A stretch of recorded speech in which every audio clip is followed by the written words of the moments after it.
የደቡብ ኢትዮጵያ ክልል ህዝብ ምክር ቤት የክልሉን ህዝብ በልማትና በመልካም ማስተዳደር ተጠቃሚ ለማድረግ እየተጋ መሆኑን የክልሉ ህዝብ ምክር ቤት ዋና አፈ ጉባኤ አቶ አለማየሁ ባውዲ አብራርተዋል።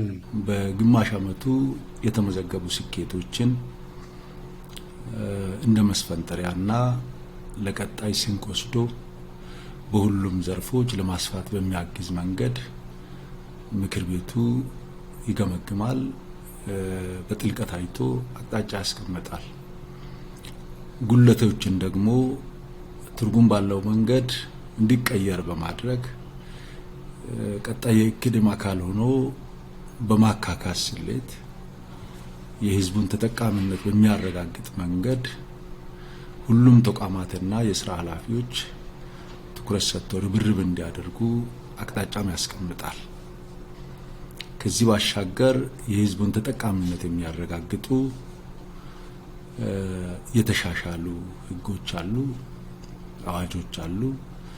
እነዚህ ላይ መክሮ ቀጣይ ህዝቡ ተጠቃሚ እንዲሆን ስራ ላይ እንዲውል ይደረጋል።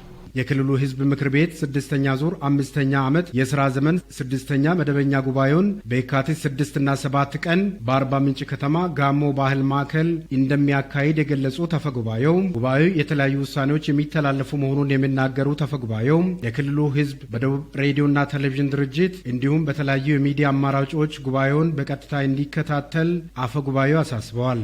መንግስት የሚያስቀምጣቸውን አቅጣጫዎችና ቀጣይ ለህዝብ ተጠቃሚነት የሚቀመጡ አቅጣጫዎችን ከመንግስት ጎን ሆኖ ይበልጥ ከመንግስት ጋር ሆኖ ሰርቶ ውጤታማ ለመሆን ከግልዮች ጀምሮ የሚጠቅሙ ጉዳዮች ላይ አቅጣጫ ስለሚቀመጥ እነዚህ ጉዳዮችን በአጽንኦት ትኩረት ሰጥቶ በእነዚህ የጉባኤ ቀናት በአካል ባይገኝም በቴሌቪዥን መስኮት እንዲከታተል ጥሪ ለማቅረብ ነው።